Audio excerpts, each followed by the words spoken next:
Jumpa lagi di Tangga Baru bersama DDM. Tangga Baru adalah acara obrolan santai dengan para calon anggota dewan di tingkat pusat, provinsi, dan kota atau kabupaten.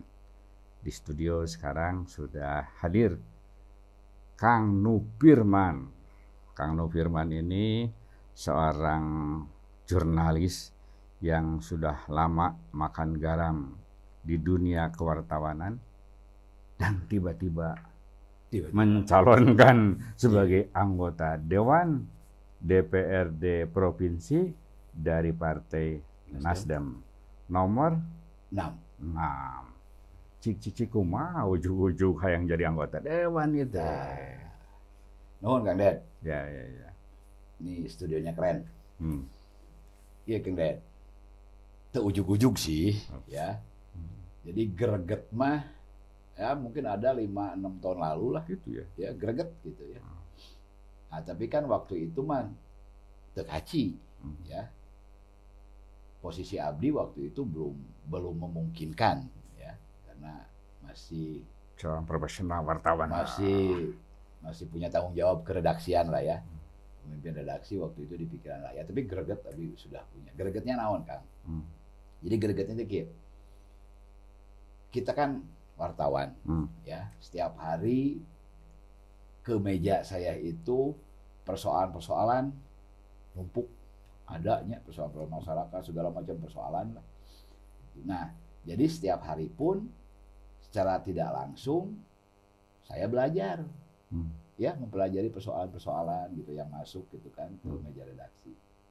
Nah, dari keseharian itulah di dia teh seueur tah memori ya, persoalan-persoalan ya, termasuk solusi-solusi gitu kan dari para pakar yang menjadi narasumber kita. Nah, artinya kan dari ilmu-ilmu itu saya kan punya gambaran, punya bayangan. Peta persoalannya seperti ini, peta solusinya seperti ini gitu kan. Nah, waktu itu saya berpikir gini kan, selama ini kita sebagai praktisi media gitu kan hanya menyuarakan ya kompetensi kita, tugas kita, terus kapasitas kita, kapabilitas kita ya hanya sebatas menyuarakan. Tidak bisa mengeksekusi. Tidak bisa mengeksekusi kan, greget kan? Okay. Kebayang kan? Ya. Aduh, ieu kuduna teh kieu. Lain tugas aing eta mah, tugas aing mah memberitakan. Eksekusi mah mau dewan atau gubernur atau wali kota gitu. Persis gitu kan. Oke. Greget kan gitu kan. Nah, udahlah. Nah, setelah saya pensiun dari pikiran rakyat 2021, kesempatan itu ada dong ya gitu.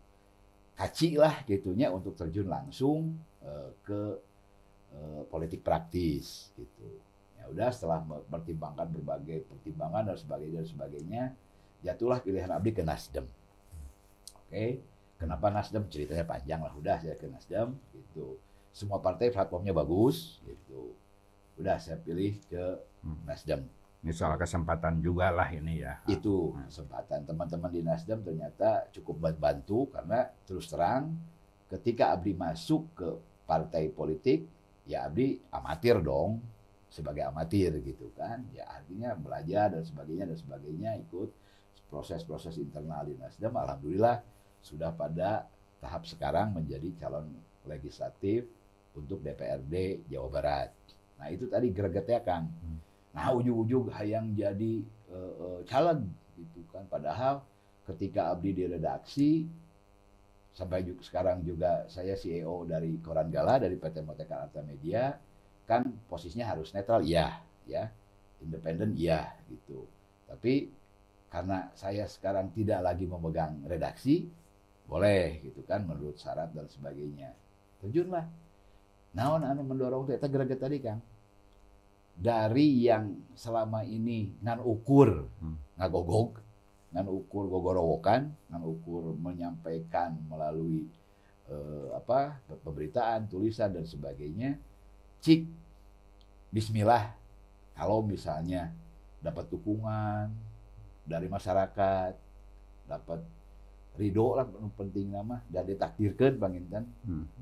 Jadi nanti bertugas di lembaga legislatif.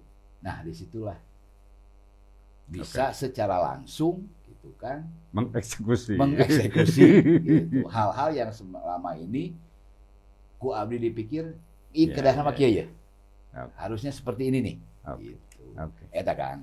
Nah, sebagai wartawan kan banyak ya berhubungan komunikasi dengan para legislator pusat, provinsi maupun kota dan kabupaten. Nah, apakah muncul greget juga bagaimana relasi anggota dewan dengan pemerintah, baik misalnya gubernur, wali kota atau bupati dengan DPRD masing-masing? Apakah Anda melihat sesuatu yang ini kurang ideal? Bikin greget juga? Wah, sangat Kang. Sangat. Ini penting Nah, nih. sangat gini. Kan masing-masing pilar demokrasi itu gaduh tugasnya.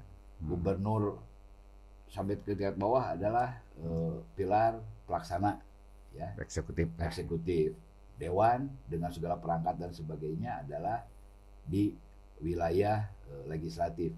Nah, kan wilayah legislatif kan punya tugas, ya. Tugas yang kita tahu bersamalah, tugas legislasi, tugas penganggaran, dan tugas pengawasan. Nah, apakah sekarang sudah berjalan? Sudah. Apakah sekarang sudah efektif? Teu acan. Belum. Sudah berjalan tapi efektivitasnya masih jauh, ya. Nah, kalau misalnya 3 fungsi dan tugas legislatif itu bisa berjalan efektif, ya moal aya lah panginten keluhan. Pengawasannya efektif terhadap eksekutif, penganggarannya yang memang pro rakyat, kemudian legislasi atau peraturan-peraturan yang dibuat itu juga memang sepenuhnya untuk memfasilitasi kebutuhan rakyat. Moal panginten muncul persoalan-persoalan, misalnya setiap tahun di Jawa Barat PPDB itu jadi masalah. PPDB itu pelaksanaan penerimaan siswa baru. Yang sistem zonasi. Itu kan setiap tahun persoalan ini muncul ketidakadilan. Macam-macam. Orang tiba-tiba dari Jakarta boga imah di Bandung. Macam-macam. Artinya kan di tingkat regulasi ini ada yang belum beres, ya. Di tingkat pelaksanaannya apalagi gitu. Sistem zonasi di PPDB itu kan sekarang itu memunculkan tindakan-tindakan pelanggaran yang disengaja oleh siapapun. Siapapun. Termasuk orang tua. Karena hayang nyakolahkeun budakna di SMA yang terkenal misalnya, ya nyawa rumah di situ. Jeung kakak, segala macam dilakukan untuk menyekolahkan anaknya di sekolah yang diinginkan. Kenapa hal itu terjadi? Ya, ketika sistem zonasi ini diberlakukan, tidak diiringi oleh peningkatan kualitas dan kuantitas sekolah yang ada. Ari sekolah anggar-anggar kene, ari zonasi dibagi-bagi.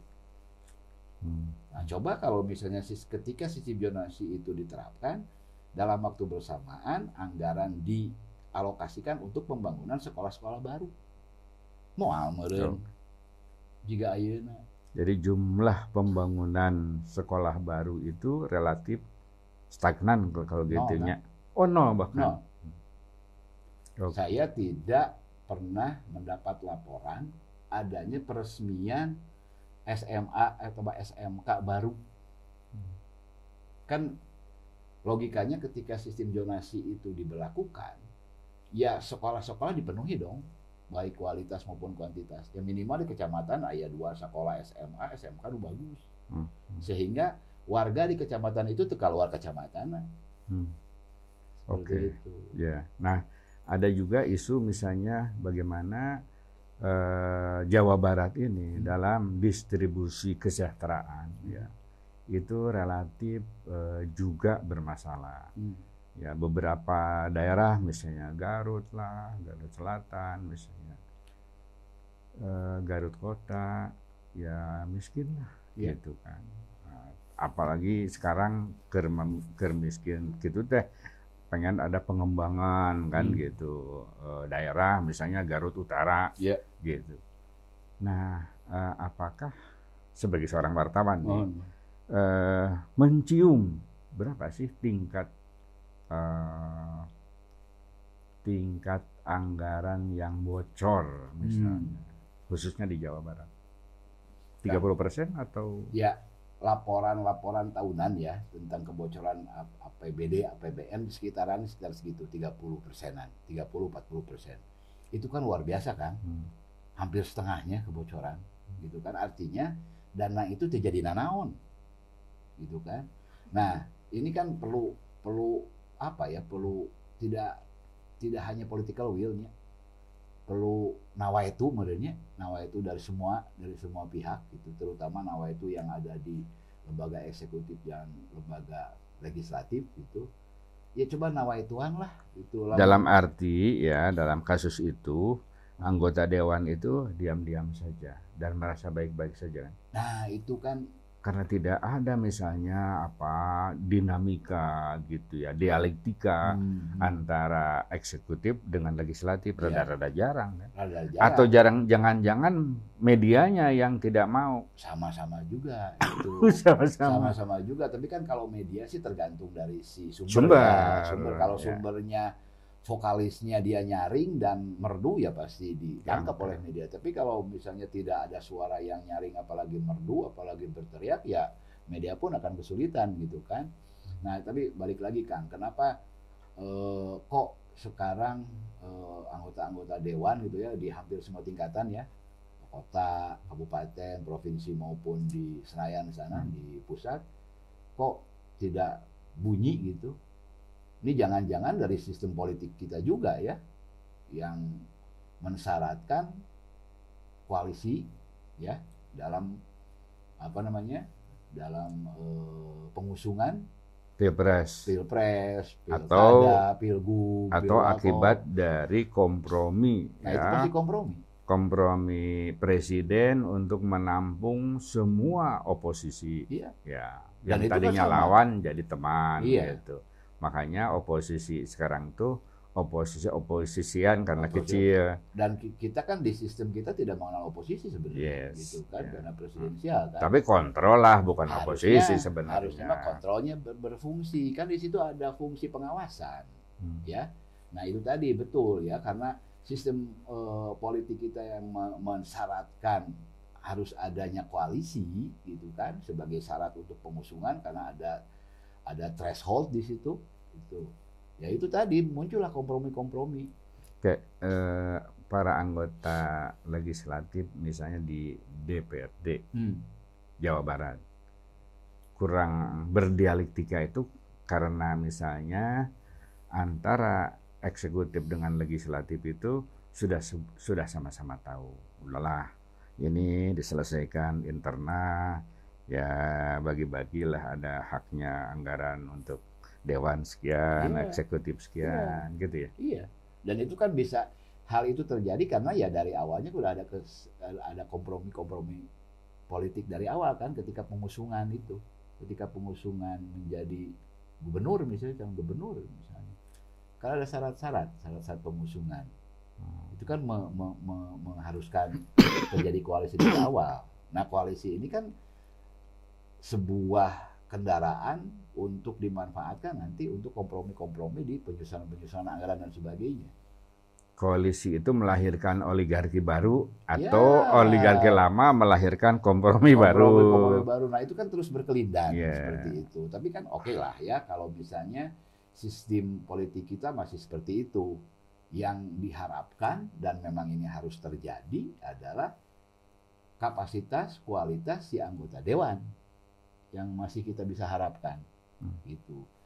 Sejauh mana keberpihakan mereka terhadap kepentingan rakyat, itu tanpa memang harus juga mengesampingkan kepentingan partainya misalnya, itu harus ada dan kepentingan pribadi. Dan kepentingan pribadi itu harus ada kepentingan pribadi mah harus cukup gajinya sebenarnya. Anggota dewan banyak. Lumayan lah, cukup lah. Tapi kan ada soal duit tambahan makin gede tetap ya itu cukup.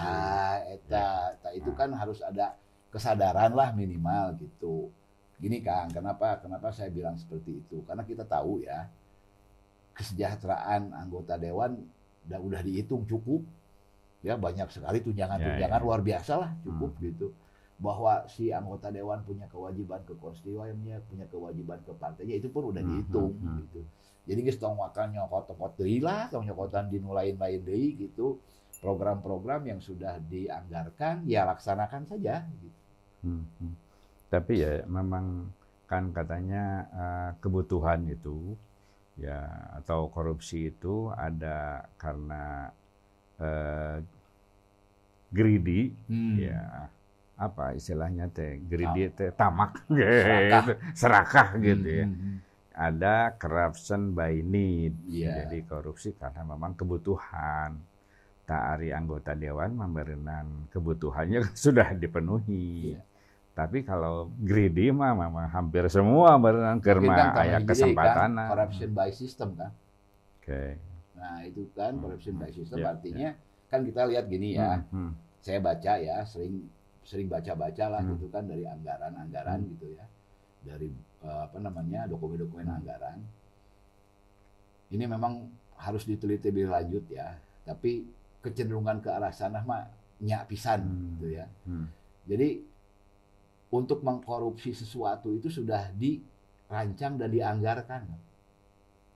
Ya misalnya akan ada proyek di bulan Juni nih. Proyek A misalnya dianggarkan, udah pelaksanaan di bulan Juni nih. Nah, misalnya proyek A senilai 10 miliar misalnya. Nah, dari 10 miliar ini nurek bisa dipaling itu 5 miliar ya. Misal itu namanya. Bisa. Tapi juga loba oge. Nah, artinya kan sistem itu. Jadi nurek dikorupsi itu dianggarkan ya. Kayak korupsi di bagian dia, sakieu. Nah, seperti itu dan di mata-mata dan semua para pihak itu sudah diintrokan gitu ya. Iya. Itu dan disampaikan oke, semua setuju lah kebagian semua. Kalau gitu. Ya kebagian kabeh ieu ketok. Oke, bulan Juni ya keluar duit itu proyek ieu. Corruption by system. Corruption by system gitu. Nah, ini kan muncul ya itu tadi akibat kompromi-kompromi politik anu ngaco gitu ya gitu. Nah, lamun gitu, betapa pentingnya sebetulnya media. Tadi kan ada asumsi bahwa ari media mah tergantung sumber. Ya. Lamun misalnya ayeuna legislatornya seperti itu, gitu, media kan teu bisa nanaon. Tapi media harus mencari akal supaya ini bunyi, gitu kan. Nah, berarti kan peran wartawan di situ bukan hanya tadi nunggu sumber ngomong, tetapi harus menginvestigasi. Investigasi. Setuju pisan itu. Itu dilakukan sampai sekarang juga dilakukan ya. Cuman mungkin tensinya ya, tensi dari iklim media kita untuk melakukan investigasi atau investigative reporting itu tidak segairah dulu gitu kan. Ini terkait dengan perkembangan media masa sekarang ya. Perkembangan industri media sekarang. Tapi ada beberapa media yang memang konsisten melakukan itu ya. Dan media yang tetap melakukan seperti itu dia punya kredit sendiri ya, kredit sendiri di mata masyarakat. Tapi media-media yang lain umumnya agak mengurangi itu hal-hal seperti itu, investigasi atau in-depth reporting itu. Benar. Jadi mengurangi itu apakah karena tadi industri media mainstream ya cetak, radio gitu, TV itu lagi mundur dan dia butuh dukungan, sokongan iklan, ya kan? Nah, salah satunya mitra kerja itu kan pemerintah. Ya. Nah, apakah kompromi itu sehingga tensi investigatif itu diturunkan? Antara lain, Kang. Antara lain. Abdi masih kene bergulat di industri media ya, masih jadi pengelola dari perusahaan yang menerbitkan koran gala. Untuk melaksanakan sebuah liputan yang in-depth ya, itu memang butuh kos. Dan kosnya itu nggak murah. Dan pelaksanaan juga nggak bisa cepat ya, butuh waktu karena kita butuh waktu untuk beberapa hari, bahkan berbulan-bulan, menghubungi berbagai sumber dan sebagainya. Artinya ini pekerjaan yang tidak sederhana dan itu membutuhkan kos. Nah, sementara kos yang sekarang muncul ya, yang menjadi beban itu relatif tidak bisa tercover oleh pendapatan iklan. Karena ya kuah iklan kita tahu ya untuk media sekarang berkurang karena terdistribusikan ke berbagai media termasuk media-media sosial. Sekarang artinya itu tadilah ya harga yang harus dibayar oleh oleh perusahaan-perusahaan media yang ya yang kelas-kelas menengah ke bawah itu, yaitu berhadapan dengan kos untuk melaksanakan liputan-liputan yang mendalam ya, karena ya kosnya lumayan besar juga. Selain tentu saja intensitas penggarapannya juga nggak bisa sebentar gitu. Banyak sekali lah ya variabel-variabel yang memunculkan kos gitu untuk melakukan in-depth reporting seperti itu. Yaitu tadi contohnya ketika biasanya muncul persoalan-persoalan terkait dengan anggaran, bagaimana kita membedah anggaran, bagaimana kita membedah peta jalan korupsi yang sudah tersusun, itu jadi sedikit terabaikan gitu ya. Munculnya itu tadi asal ada sumber yang ngomong, nah itu yang kita kejar. Tidak kita kemudian menukik, mendalaminya, mengejar secara independen gitu kan. Ya, karena itu tadilah ada faktor-faktor yang menjadi penghambat bagi pelaksanaan liputan semacam itu. Ya, dalam kondisi tadi legislator ya belum optimal, pemerintah dalam mensejahterakan juga belum optimal, media juga sekarang kurang optimal. Artinya ini sistem. Ya. Nah, bagaimana Anda berani ya menjadi calon anggota dewan? Emang rek naon atuh mun kitu mah? Nah, saya pengen menjadi seorang vokalis. Ya, tapi tidak hanya berbunyi gitu kan, berdasarkan data dan ada tujuan, yaitu melakukan perubahan-perubahan dari hal-hal sekarang yang bikin saya greget tadi. Itu kan banyak sekali Kang ya, kebijakan-kebijakan ya yang muncul gitu kan, yang muncul awalnya dari pelaksanaan program penganggaran hingga pelaksanaan di lapangan yang sama sekali jauh dari kebutuhan publik. Itu tadi, balik lagi ke tadi yang saya sampaikan Kang, dalam soal PPDB, penerimaan siswa baru yang selalu jadi masalah gitu kan. Itu apa kuncinya? Sekolah orang kurang, guru orang kurang gitu kan. Nah tapi hari alun-alun aralus, taman-taman aralus, artinya kan bagaimana membuat prioritas. Da anggaran nama aya, coba anggaran yang alun-alun misalnya 10 miliar, 20 miliar, 30 miliar jadikan sekolah, jadi 2-3 sekolah itu. Jadi betul tadi Kang, bagaimana political will menempatkan persoalan berdasarkan prioritas. Itu niatan abdi ya, niatan saya itu ya untuk mengkoreksi langsung dan ikut terlibat dalam penyusunan kebijakan dasar, anggaran dan sebagainya, perencanaan pembangunannya. Nah, untuk apa? Dia semua diarahkan untuk kepentingan rakyat yang mendasar lah gitu. Pendidikan, kesehatan, peningkatan ekonomi, hal-hal seperti itu. Apakah itu bisa dilakukan? Bisa. Apakah itu bisa dilakukan dengan mudah? Nggak juga. Tapi harus dimulai gitu. Kenapa nggak juga? Ya kan sistem di dewan mah kolektif kolegial. Harus ada lobby-lobby, tapi mudah-mudahan kalau misalnya caleg-caleg sekarang kemudian nanti ditakdirkan jadi punya niatan yang sama, dari sekitar 100 sekian anggota dewan aya we lah 40% anu punya semangat sama untuk perubahan, insya Allah itu gitu kan. Oke. Nah, kalau kita lihat sekarang misalnya, ini kan para calon anggota dewan tuh langsung aprak-aprakan kan ke masyarakat, ke konstituen segala macam. Nah, tentu termasuk ente kan. Iya, sama. Cikuma pengalaman di lapangan. Menarik kan, menarik bisa. Gini ya,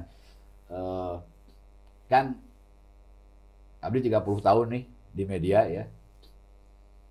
Selama ini kita mengetahui dari pengalaman orang lain, ya, pengalaman caleg-caleg, cerita sumber, ya, narasumber yang jadi narasumber kita, artinya pengalaman orang lain itu kan menjadi bahan ya, menjadi referensi bagi saya.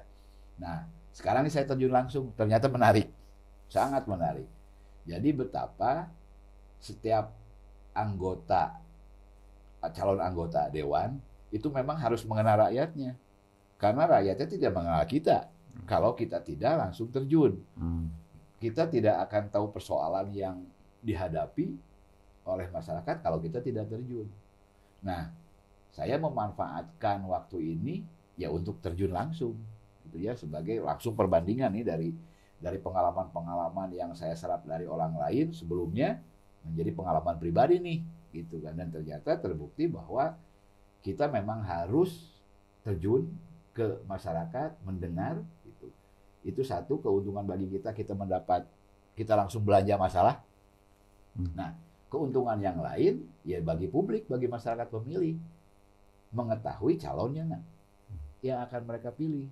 Itu jadi ya ini capek pisan Kang.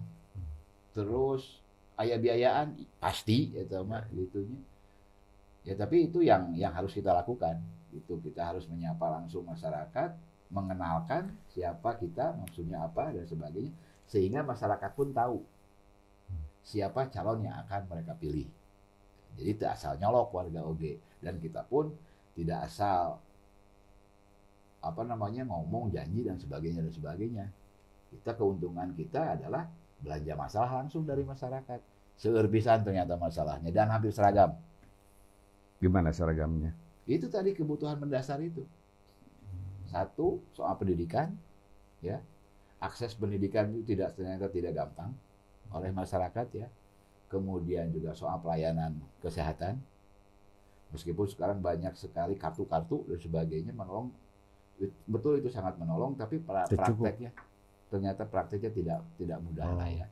Masyarakat itu tidak kemudian dimudahkan, masih ada persoalan-persoalan yang menghambat. Termasuk penyimpangan. Termasuk penyimpangan juga. Terus ya masalah peningkatan ekonomi. Nah ini 3 masalah ini yang hampir selalu saya dapatkan ketika saya berdialog dengan masyarakat. Masalah ekonomi itu banyak ya turunannya, masalah pengangguran, masalah harga-harga mahal, akses permodalan untuk usaha kecil, dan itu masih tersuarakan oleh masyarakat. Artinya persoalan itu masih ada di masyarakat. Oke. Kan rame infrastruktur, apalagi secara fisik ya, luar biasa kan gitu. Yeah. Dan itu kemudian membuat presiden itu mendapatkan tingkat kepuasan yang relatif tinggi. Tetapi kondisi di daerah atau di masyarakat menengah ke bawah, itu seperti abadi persoalan itu. Tingkat kesejahteraan, air bersih, dan lain-lain. Cik, itu karena prioritas pembangunan yang lebih menitik beratkan fisik misalnya, ketimbang tadi kesejahteraan atau kumaha gitu. Kan mungkin gini Kang, kita sering baca ya, banyak sekali lah ya literatur, banyak sekali tulisan-tulisan pakar, termasuk tulisan Kang Deddy sendiri lah, banyak sekali ya tentang infrastruktur, bahwa infrastruktur itu bisa mempercepat atau mendorong pertumbuhan ekonomi itu dalam skala-skala tertentu gitu. Tapi seharusnya pembangunan infrastruktur yang masif ini, yang sudah positif ini, imbangi dong dengan pemerataan dengan dorongan program gitu yang benar-benar langsung menyentuh persoalan masyarakat gitu. Karena gini, ketika misalnya jalan tol dibangun ya, tapi sekolah itu dibangun, anggar we persoalan pendidikan ini mah nggak akan terselesaikan oleh jalan tol. Seperti itu. Ketika misalnya kereta api cepat dibangun, tapi pasar kordon, pasar nulai beceknya tidak akan bisa mengangkat kesejahteraan mereka di skala yang ini tadi, yang mikro ini gitu. Mungkin percepatan jalan tol ini bisa pembangunan jalan tol ini bisa mempercepat pembangunan kawasan. Oke. Tapi di kawasan kan hidup komunitas-komunitas, entitas-entitas kecil. Dan entitas kecil ketika disatukan ya jadi warga yang banyak. Seperti itu kan. Ente layak jadi anggota dewan. Doakan. Amin. Pesan untuk terakhir untuk masyarakat. Ya pesannya tong colok-colokna lah. Itu teliti, kenali calon-calon yang akan nanti menjadi wakil, menjadi wakil kita, karena mereka lah yang akan bertugas mewakili kita gitu, mewakili rakyat. Tong colok-colokna, tong abong-abong kasep, abong-abong gelis, abong-abong terkenal gitu. Tapi lihat latar belakangnya, lihat maksud tujuannya seperti apa. Kemudian juga yang paling penting ya orang niatan lah. Kita semua niat gitu, semua lapisan, semua sektor, semua bidang, terutama sekali untuk rekan-rekan saya sesama caleg, orang niatan ya berubah lah, cik orientasikan ke rakyat itu. Eta Kang, yang sorangan memberi cukup lah gitu. Coba orientasikan semua ke rakyat, insya Allah lah lalaunan persoalan-persoalan yang masih mengemuka di publik, di masyarakat itu akan secara gradual terselesaikan. Oke. Itulah obrolan dengan Nu Firman. Sampai jumpa.